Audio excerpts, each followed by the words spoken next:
Porque la Argentina hace por lo menos 2 años que viene colocando sistemáticamente bonos en dólares en el mercado financiero. La pregunta que muchos nos hicimos es ¿por qué tantos dólares si en realidad buena parte de eso se destina a financiar el déficit fiscal que es en pesos?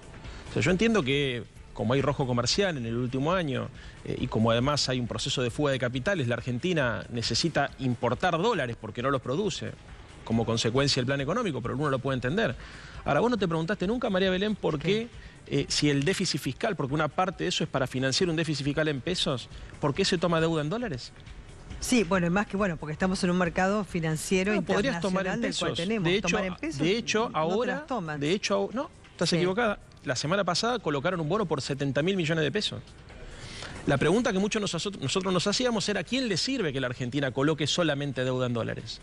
Y la verdad que le sirve a los tenedores de bonos. Sí, yo más que esa pregunta me hacía una pregunta más de fondo que tiene que ver con el déficit fiscal, ¿no es cierto? Que lo hablé allá también con los diputados, a veces los hablo con los economistas, porque viste que es un cuello de botella, más allá que vos estás señalando también el déficit comercial en cuanto a exportaciones e importaciones, que son dos déficits distintos exactamente. A veces uno coadyuva al otro, por supuesto, viste que todo tiene que ver con todo, como se dice, pero, a ver, el gobierno lo justifica en cuanto a emitir deuda, ¿no es cierto? Y la colocación de bonos y demás. El tema también que se planteaba ayer era, cuando vas a las paritarias y no hay cláusula gatillo, ¿por qué la hay, digamos, en esta toma de deuda? Y no para los trabajadores. Exactamente, pero es otro tema. Pero el gobierno te diría que lo hace de esa manera para no emitir moneda, para no generar más inflación y demás. Eso, digamos, es algo que tendrá que discutir la oposición en el marco del Congreso. Porque ojalá. eso se lo van a... Bueno, eso sí, se por lo supuesto, van a... no, pero a ver, eso tampoco es cierto, porque hoy la Argentina emite deuda y emite pesos. Por eso el sector más duro de la City porteña, básicamente Broda, Esper, lo critican a Macri, critican la política del Banco Central, porque dice, encubiertamente están emitiendo pesos y además emiten deuda, que es emisión futura. Entonces, acá yo no voy a decir que solamente se toma deuda en dólares porque es un negocio privado. Ahora, lo que es evidente, por ejemplo, con el bono a 100 años, que hay un sector de la banca financiera que ganó muchísimo. Bueno, ¿qué se descubrió a partir de esta investigación que salió publicada antes de ayer en Perfil y ayer en el Diario de la Nación? Que uno de los que coloca bonos a 100 años es una administradora de fondo que se llama Noctua, cuya titularidad es del señor Caput. Por eso estalla el lío. Claro, ahora, que él lo niega, por que él lo otra niega, parte, pero ¿qué hizo el consorcio de periodistas que investiga a partir de la revelación de los Paradise Papers? Se presentó ante la Comisión Nacional de Valores de los Estados Unidos, hizo un pedido de acceso a la información y los norteamericanos contestaron. Y ahí contestaron que Noctua, que es una empresa que se dedica a administrar fondos de inversión, era propiedad de 2 sociedades offshore con sede en Caimán, cuya titularidad es del señor Luis Caputo. Y Luis Caputo no denunció o no declaró ni ante la AFIP ni ante la Oficina Anticorrupción. Entonces, el caso del bono a 100 años es claro. ¿Sabés por qué? Porque el caso del bono a 100 años me parece uno de los negociados más grandes de la historia financiera argentina, porque quienes compraron ese bono, los primeros 20 años, ya van a haber recuperado la plata de la inversión inicial. Y van a tener los próximos 80 para poder cobrar intereses. El negocio del sistema financiero es estar todo el tiempo moviendo la guita.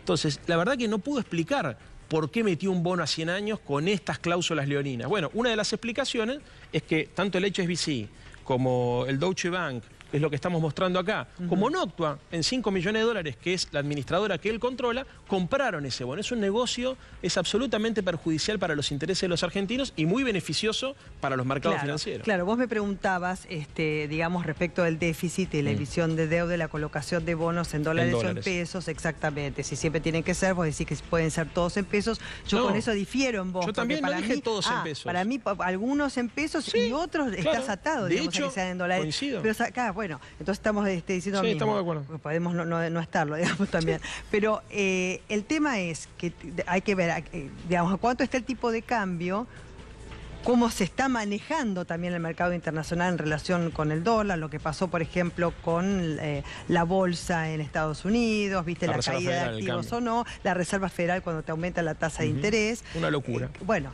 todo eso también te ata, y lo que está pasando con el precio del dólar acá. Pero María Belén, hace mucho tiempo, por lo menos 1 año y medio, que en el mundo se sabe que Estados Unidos va a subir la tasa de interés como consecuencia de la política económica que lleva adelante el presidente Trump. Sí, por supuesto. Bueno, de hecho, se viene advirtiendo, tanto es así que nos cansamos de leer, inclusive en la prensa oficialista, en el diario Clarín, en el diario La Nación, papers de las consultoras internacionales que dicen que la Argentina es el segundo país después de Turquía con mayor vulnerabilidad externa. El Fondo Monetario Internacional le avisó a la Argentina que no puede tomar 120.000 millones de dólares de deuda si no genera condiciones de repago.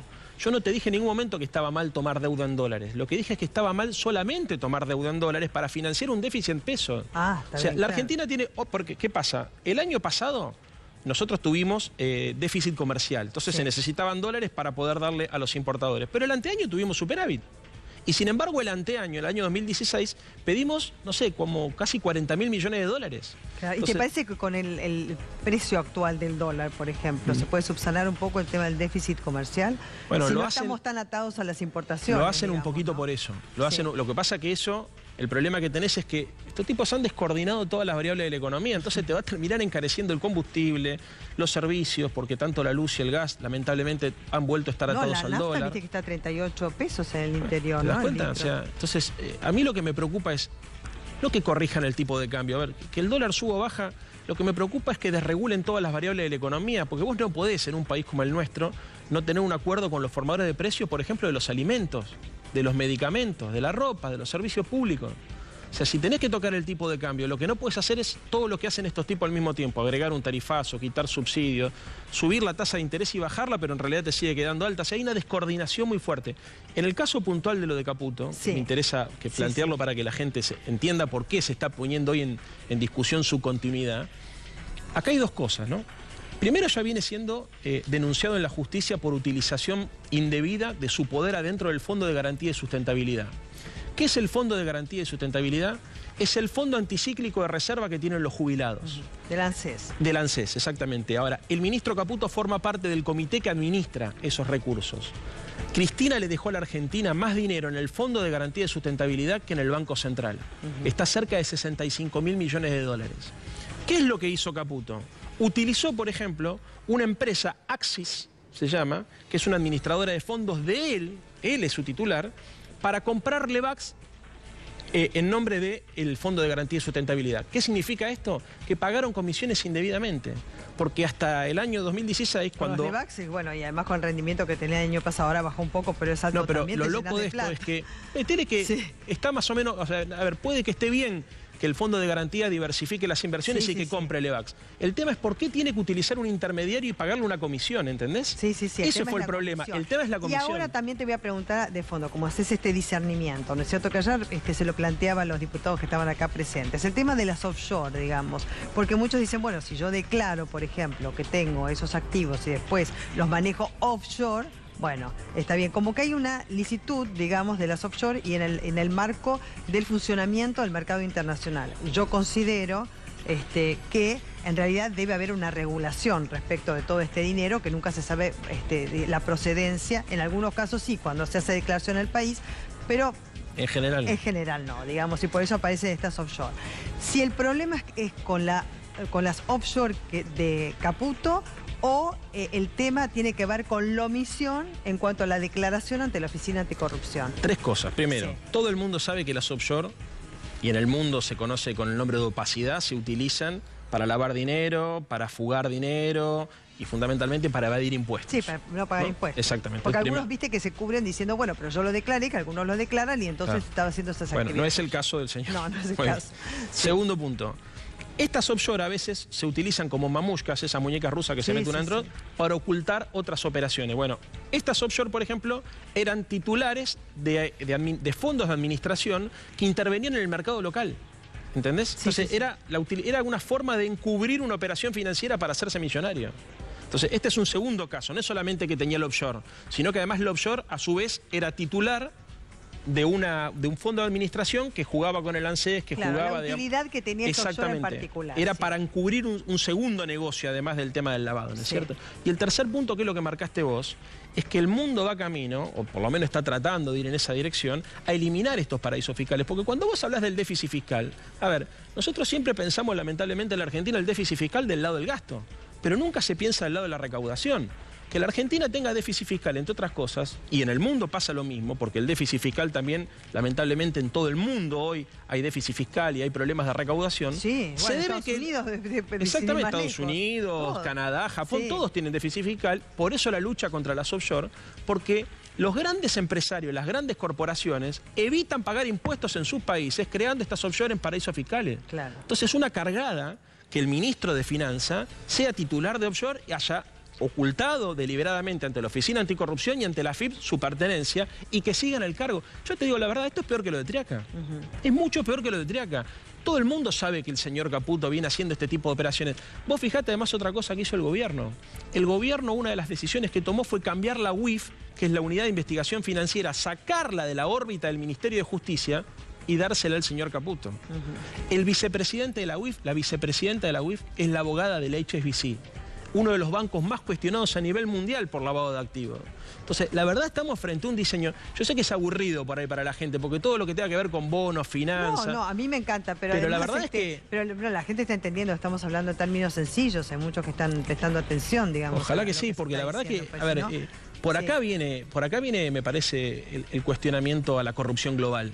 La corrupción no es un fenómeno de la Argentina, es un fenómeno global. Desde el punto de vista político, digamos, ¿vos pensás que le van a soltar la mano a Caputo?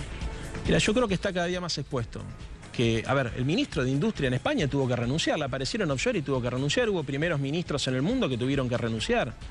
Esto es peor incluso que los Panama Papers de Macri, mucho peor, porque acá se comprueba, primero que mintió deliberadamente y segundo que esas sociedades offshore a su vez controlaban administradoras de fondos de jubilaciones y de dinero que le permitía hacer negocios a él. Entonces, la verdad que es un escándalo. Es un escándalo que no llega a ser de la magnitud que uno espera, porque lamentablemente el gobierno goza de un blindaje mediático y de una protección de los principales medios hegemónicos. Pero en ningún país del mundo este hombre se sostiene en el cargo. Esto es así. Ahora, bueno, se pedirá supuestamente, o por lo menos representantes de distintos espacios políticos me dijeron que lo iban a hacer ante el Congreso para que dé explicaciones y esa interpelación mediante, digamos, y pidan la renuncia. Pero por ahora él sigue en su cargo. Bueno, son feriados, digamos, en el cual es difícil saber qué es lo que van a hacer. En el caso de Triaca lo sostuvieron en el supuesto. Bueno, el caso de Triaca, el caso de Aranguren, que hay negociaciones incompatibles con cargo público, digamos, por la importación de gas de Shell. Tenés el caso también del ministro de Agroindustria, el señor Echeverri, que devolvió el bono que le dieron de 500 lucas, pero que vos devuelvas el bono no significa que no haya cometido delito. O sea, tenés muchos casos de incompatibilidad. Y yo te digo la verdad, o sea, yo no soy de los que cree que es necesario que Macri termine antes. Yo quiero que Macri termine el 10 de diciembre del año 2019. Y creo que además hay que derrotarle políticamente, ganarle en términos de argumentación. Pero la verdad que le hace muy mal al presidente de la Nación sostener estos tipos, porque la imagen pública, esto que decías vos del G20, o sea, nosotros acá podemos hacer magia, o pueden hacer los que manejan los medios de comunicación magia para tratar que estos temas queden invisibilizados. Pero en el mundo, que el ministro de Finanzas aparezca denunciado, digamos, por un consorcio de periodistas, donde la información no es página 12, la información acá es la Comisión Nacional de Valores de los Estados Unidos, publicado por la Nación. Salen por la Comisión Nacional de Valores de los Estados Unidos. Dentro de 6 meses van a venir los principales presidentes y primeros ministros del mundo para la reunión del G20. Van a venir a la Argentina. Digamos, ¿qué va a hacer Caputo? ¿Los va a recibir, le va a dar la mano a cada uno y se va a poner a hablar en contra de los pares? ¿Y vos qué pensás? Que es una locura. ¿Pero vos pensás que va a hacer eso? Yo creo que Macri, yo creo que si Macri no lo larga, es porque Macri estaba al tanto de todo. Pero le tiene que soltar la mano. O sea, y te lo digo como un hombre convencido que hay que fortalecer las instituciones de la democracia. Pero le tiene que soltar la mano, primero por lo que hizo, y segundo porque es inminente el papelón internacional. ¿Vos te imaginás, digamos, a ver, obviamente la oposición le va a pedir la interpelación al Parlamento, obviamente este tema se va a seguir instalando. Eso ya está decidido, bueno, que vengan los primeros ministros y los secretarios de Hacienda de todo el mundo a discutir cómo hacemos para terminar, porque el problema de las offshore, como te decía recién, es un problema global. Sí, por eso te lo puse en esos términos, en términos conceptuales. Para que se entienda. Esto, pero sí, es un marco, digamos, falta regulación. Total. El problema de las offshore es que el tipo que pone plata en la offshore es porque no paga impuestos en su país. Entonces, todos los estados nacionales están viendo cómo hacen para hacerse de recursos públicos para poder distribuir la riqueza, no sé. Y gozan de licitud, te diría, entonces, porque, digamos, por eso se propagan y aparecen. Entonces, vos no podés combatir el déficit fiscal y pedirle a la gente que pague impuestos. Vos seguramente, como nosotros, yo también pagás ganancia, el IVA, y que los principales responsables de la política económica, primero tengan toda la guita. A ver, Belén, el ministro de Hacienda declaró que tiene todo su patrimonio afuera. ¿Cómo le van a decir a los argentinos que tienen que traer los dólares para invertir acá si ni siquiera creen ellos en la Argentina? ¿Y la fuga de capitales? La fuga de capitales, lamentablemente, yo creo que tiene que ver también con eso que llama carry trade, con la bicicleta financiera. Todo el mundo sabe que hay una burbuja. Tiene que ver con que hay una falta de confianza en la Argentina. O sea, hay sectores importantes, agentes económicos, o sea, no el chiquitaje, que sospechan que es muy difícil sostener en el tiempo semejante tasa de interés, semejante ganancia multimillonaria en dólares. Entonces mucha gente dice, yo juego con pesos en la... Mira, salió en Clarín el año pasado, a finales del año pasado, que aquellas personas que habían pasado, el diario Clarín, tengo en el celular, después si querés te lo muestro, el año pasado aquellas personas que habían cambiado de dólares a pesos, se habían jugado en la bicicleta financiera, habían ganado un 16% en dólares. No hay ningún negocio en el mundo que te dé 16% de ganancia en dólares. Entonces, si vos hiciste pingüe ganancia, lo que haces es te vas para protegerte, no sea cosa que después, viste, te pongan un bono, un correo. Sí, claro. La fuga lamentablemente tiene que ver, me parece a mí, también con una cultura que está en la Argentina muy arraigada, que no es culpa de este gobierno, que es mucho anterior, que tiene que ver tal vez con el Rodrigazo. La gente más grande te recuerda eso. Claro. Y claro, digamos que fue uno de los cimbronazos más fuertes, donde de hecho hoy tenemos una economía bimonetaria y donde muchos tienen la sensación que el dólar se puede atrasar un tiempito, pero que de un día para el otro puede pegar un salto grande. Entonces, digamos, hacen ganancia en la bicicleta financiera, rajan la plata afuera y después tenés, obviamente, operadores económicos, digamos, los exportadores, las compañías eléctricas, las multinacionales, que le han permitido venir a jugar a la timba financiera y como desregular el mercado financiero, sacar el dinero cuando les parezca. Y eso hace también que el dólar suba, porque los que toman decisiones, ven, dice, a ver, acá el Banco Central tiene 65.000 millones de dólares de activos, pero tiene 75.000 de deuda. O sea, es más grande el pasivo que la deuda. La Argentina no genera dólares, está todo desregulado, se lo pueden sacar, hay cultura inflacionaria, hay cultura de la timba financiera. Bueno, ¿viste? ¿Por qué suben también y bajan? Porque mucha gente dice no hay respaldo. Mira, todo esto merece una pausa. Muchas gracias, Leandro. Hacemos una pausa y ya volvemos con mucha más información.